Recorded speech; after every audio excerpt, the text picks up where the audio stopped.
Fala galera, beleza? Mais um vídeo aqui. Então esse vídeo é um vídeo bastante básico, bastante, ah, vamos dizer assim, fundamental para você entender sobre criptomoedas, que é o quê? O que é criptomoeda? O que são as criptomoedas? O que elas fazem? Por que elas existem? Como funcionam e tudo mais. As criptomoedas nada mais são do que moedas digitais que foram criadas no intuito de descentralizar as suas verificações, as suas validações e também toda a parte de criptografia para que não dependesse de um agente central, um banco, uma corretora ou algo desse tipo. O objetivo era descentralizar, deixar em diversos pontos as verificações, as validações, para que assim fosse mais difícil de ser manipulado o mercado ou até mesmo roubado os ativos e tudo mais. Então, esse é o básico, né? O que que elas são. Mas existem também um resumo de como é o funcionamento disso, que é, existem alguns termos, né? Como as transações. Como que funcionam as transações? Elas são geralmente registradas em uma blockchain, né? Uma cadeia de blocos, onde você vai registrando aquelas operações e elas ficam todas em sequência. Então, não existe como você fazer a alteração dessa sequência, porque existe o segundo ponto, que é a criptografia.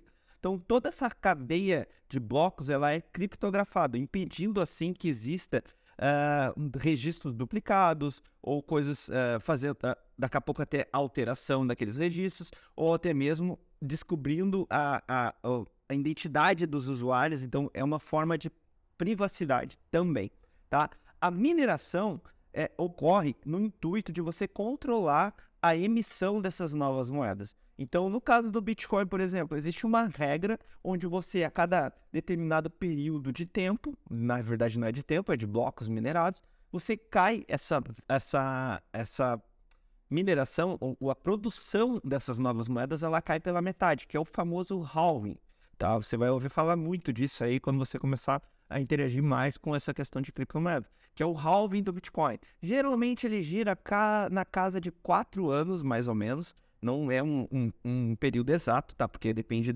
dessas emissões, até que daí então acontece esse halving e cai pela metade a remuneração dos mineradores. Tá? Isso naturalmente impacta também no preço do Bitcoin, porque querendo ou não, e impacta também, querendo ou não, você tem ali a demanda, né? E querendo ou não, você tem a questão da validação das transações também acaba impactando, porque muitos mineradores, daqui a pouco, com aquela remuneração pela metade, não conseguem mais ser viáveis de manter suas operações funcionando, certo? Existe também um mecanismo de consenso. O que é esse mecanismo de consenso? Ele serve para garantir a integridade da blockchain. Então você precisa que o mecanismo de consenso serve para que diversas maneiras sejam validadas aquele bloco, né, aquela operação, para que não seja possível fazer operações duplicadas, né, da mesma forma, ou até mesmo você ter a duplicação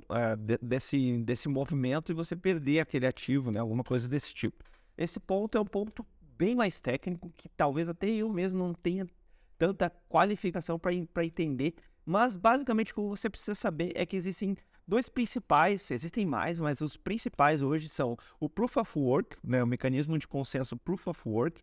Por que ele é um dos mais conhecidos? Porque o Bitcoin e o Ethereum, até antes de ser feita o seu upgrade, a sua mudança, ele também era Proof of Work, que nada mais ela é prova de trabalho. Você faz um esforço computacional para resolução de problemas matemáticos, para que você seja um validador, seja um minerador que valide aquela transação. Quem fizer esse processo mais rápido é remunerado, e aí acaba tendo uma remuneração sobre aquela operação, aquela validação que ele fez. Tá? O Proof of Stake é um pouquinho diferente. E por que o Proof of Work, então, é tão criticado, que consome muita energia? Porque você tem que ter um poder computacional muito grande, e isso consome energia. Ponto.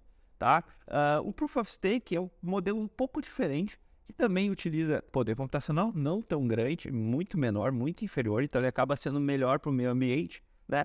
E ele também tem a exigência dos validadores, dos mineradores, né, terem possuírem o ativo que eles estão validando, né? Então, no caso do Ethereum, você vai ter que ter Ethereums, 32 Ethereums para ser um validador da rede, né? E assim por diante, certo? Então, nada mais... a criptomoeda nada mais é do que uma alternativa com inúmeros benefícios para você fugir um pouco da questão de centralização, você ter mais privacidade. O que mais que eu tinha anotado aqui? Mas, obviamente, né, tem algumas desvantagens, que é a questão da volatilidade. Então, se tem muita volatilidade, ainda está muito iniciando ainda uma regulamentação mais concreta, né? Alguns países mais, outros países menos. No Brasil ainda está muito ainda sendo discutido, avaliado, mas ainda não tem uma regulamentação clara, direta, né? E, enfim, vários desses pontos você precisa levar em conta. Mas isso foi mais um resumão para você entender, né, um pouquinho mais sobre o que são as criptomoedas, né? Então, nada mais são do que moedas digitais, que então se é possível comprar, trocar, fazer diversas operações.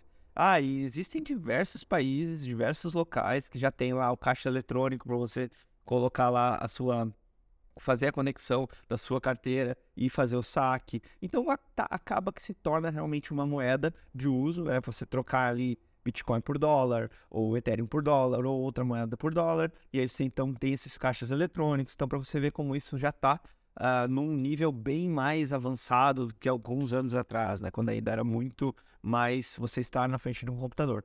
Beleza? Então, esse era o resumo que eu queria te passar, é o basicão ali para você ter um pouco mais de noção sobre o que são as criptomoedas, e a gente vai se falando. Deixa teu comentário, deixa teu like, manda aí um alô se você gostou do conteúdo, ou quer ver alguma outra coisa, que tá com alguma dúvida, eu posso antecipar daqui a pouco um vídeo, enfim. Me manda aí que a gente vai conversando. Um abraço.